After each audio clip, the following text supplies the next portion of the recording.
Hi, I'm America, so this is my solo experiment. So when looking into my solo experiment, I decided to look into character design, as it is a section that I really struggle with when it comes to the course. I'm hoping to achieve the ability to design a character to help me when it comes to animation, so it makes it easier for me to animate a character based on a theme. This is important to me because it helps me when designing characters, so for example, character for a specific theme, or genre that I have to do for my FMP, or anything of the sort. When looking into character design, I looked into the technique that I could learn sketching. So sketching is a technique that is used by artists to do rough drawings of a character or something that they are working on. And then they can continuously sketch on that and do different designs and improve it. So sketching can be used for drawing characters, facial expressions, different designs such as like background or different things involved in the animation basically. Doing secondary research into my solo experimentation for character design, I looked into this book by Tom Bancroft, who is a character designer and animator. I looked into his book, which is Creating Characters with Personality, and this book helped me when designing a character with expressions and how to draw them to show off that type of expression and personality of the character itself. This would help me when designing and drawing characters that had a specific personality and expression and theme that linked with that character. Looking into videos for my secondary research, I looked on YouTube for videos to help me with character design. So I found this video, which is by this dude on the internet, who basically gives you tips and advice on how to improve your character by using reference artwork and loads of sketching, and also how to improve the backstory of a character and make an interesting backstory that fits the character well, and it gives you tips that are very useful to help you with that. This was helpful for me because it helped me in creating a character and a backstory that fitted that character that went along with them. And I can use reference imagery to help me with designing my character. I also looked on this character design website.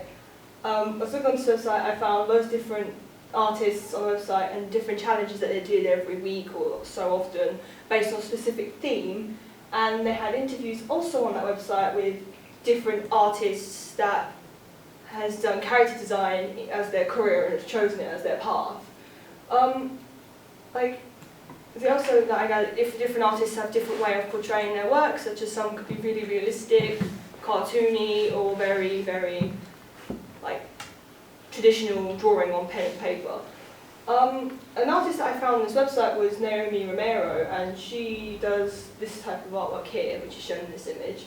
It's very cartoony. She works she doesn't work for a company, she works for herself, which is one thing. She just enjoys what she loves to do. And this website was also useful to me because it allowed me to find different types of artists that have done character design and what they do and how they implement their work, and it gave me tips and tricks also on what to do and everything for drawing the characters and different styles you could use for character design.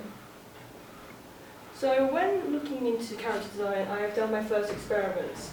So here are the first experiments of designing my character. You have two here which are drawn on pencil on paper, so this is the first drawing and these are expressions here.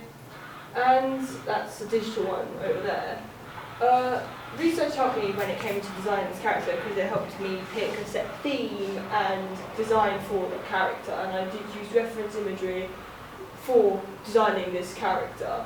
What I learned from this experiment that I first done was that when designing character, it's very different digitally than it is on paper because it's kind of difficult to shade on digital than it is on paper sometimes.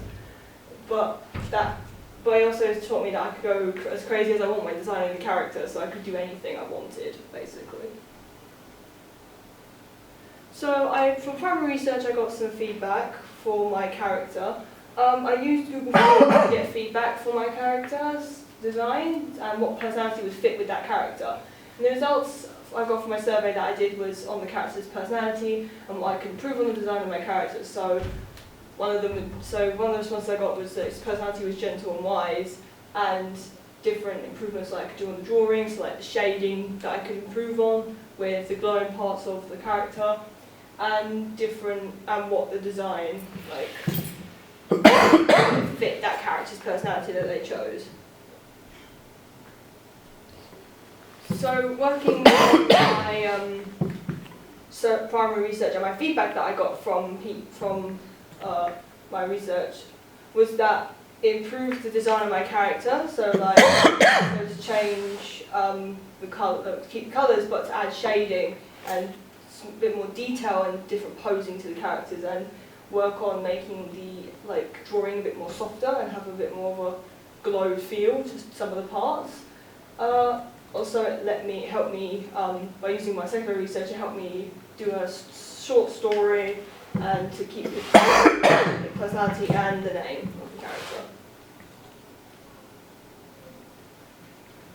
So reflection on my solo experiment is: experiment has been successful by helping me with designing a character. By doing this experiment, I have learned different ways to create an interesting character and how to get an interesting story that fits the character and how it fits with the theme of that character that I've chosen to do. Next year, what I would like to do definitely is drawing of characters, so continue drawing the characters that I have created and improve on them greatly. With the new skills that I've gathered with this solo experiment, this would help me in the future when I want to create characters for animations and different types of projects, etc. on the course. And that's it.